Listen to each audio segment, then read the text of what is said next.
Hi, I'm Ronnie. I'm Ryan, the vampire. Ryan the vampire.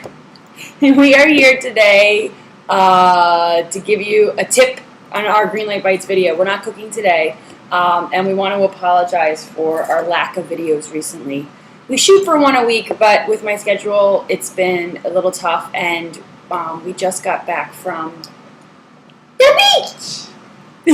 our yearly beach vacation. As you can see, we brought back some shells that we're going to paint later, which is going to be really fun. We didn't like them. Grandma gave them to us. Oh, Grandma found them on the beach and gave them to us to paint. They made a nice and smooth and clean up. Anyway, we were munching on some crackers. We literally just got back from the beach yesterday. We have no food in the house. So we're on our way to the grocery store after this video. But first, I wanted to share a tip with you that I learned from Heather at leadingtheway.com, which is, she's genius. Mommy has. See? What? Spinach. Spinach. I buy bags of spinach all the time. It's a staple in my house. I use spinach basically in like lettuce. I put it on burgers. I put it on sandwiches, quesadillas. Mommy, the cracker in this hand on there. Yeah, it's kind of like a mirror. We can see ourselves, hence the questions about what it is that he's seeing. Yeah, it's like a mirror. It kind of confuses you, doesn't it? Like if I want to like scratch this side, I got it like this. Anyway, I don't want to bore you with the camera. Anyway, so I buy bags of spinach like this all the time. It's a staple in the house, and they do go bad. Now this one I left in there prior to leaving for vacation, so it's starting to get kind of wet. You can see. I do keep a paper towel in my bags. And here's my SpongeBob pajamas. I do keep a bag of a paper towel that kind of helps absorb some of the moisture and kind of lets it stay fresher longer. But it's inevitable that if you don't eat the whole bag within a week, you start to get that kind of wetness on it, and it's just not something that you want to use on a sandwich or a burger. So her tip is, which is genius. Or tacos. Or tacos, which is the only way he likes to eat baby spinach, which tacos are really quesadillas. It's a long story. I'm not going to get into it.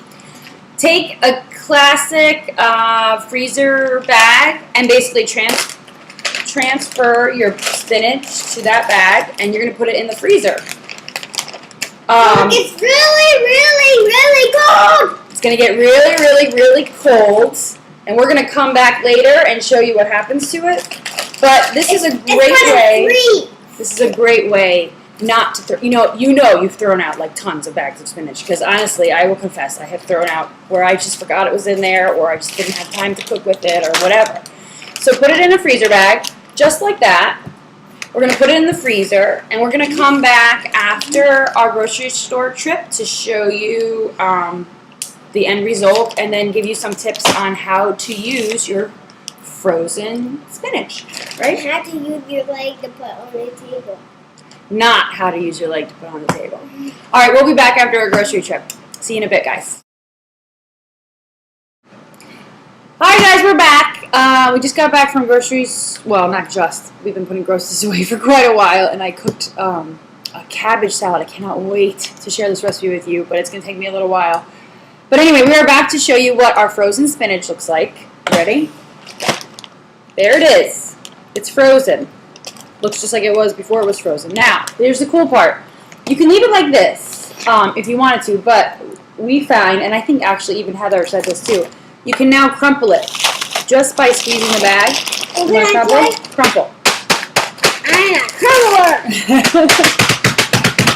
And what you're doing is really like chopping the spinach in its frozen state, because the water in the spinach freezes and it kind of crystallizes, and then it's very easy to kind of chop up. Yeah, like karate chopping. You want to karate chop?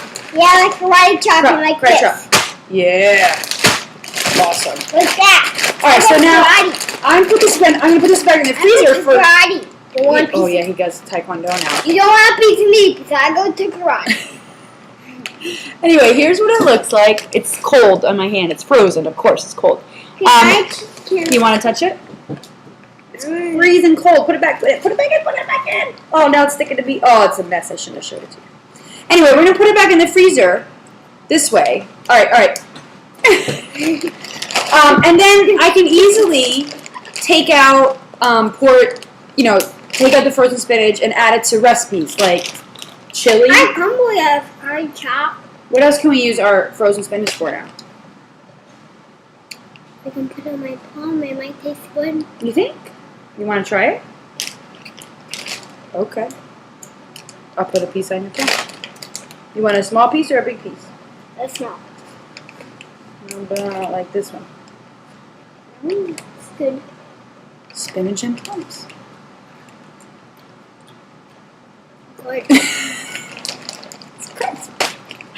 Anyway, you can store it in your freezer. I'm not sure how long it'll last. I tend to over-freeze things, meaning I leave them in there forever until they just don't look right anymore. But I have to admit, since I've been doing this trick, I've been using it much faster, within a few months. But it doesn't last as long as the fridge. But in the freezer, it'll definitely last at least, I'm going to guess, at least 6 months or so. But you can pull it out now, add it to chilies, add it to pasta dishes, add it do a video with it. Do a video with it like we are. I keep it soft and filling. We add them to quesadillas, salads. I mean, you could do turkey burgers. I have that. So I'll pull up some of my old recipes that use spinach, and I bet you more times than not we can actually use the frozen stuff. By the way, it defrosts almost immediately.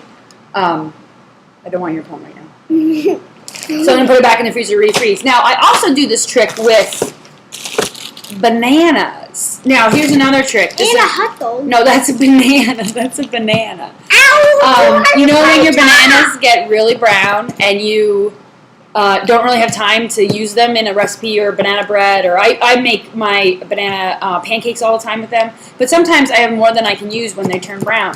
So what I do is I peel them when they're nice and ripe, when they're all brown, and I put them in... I can't even fry chocolate. No, that's too solid. I put them in frozen, freezer bags individually. This one I just happened to jam 2 in there. I was in a hurry.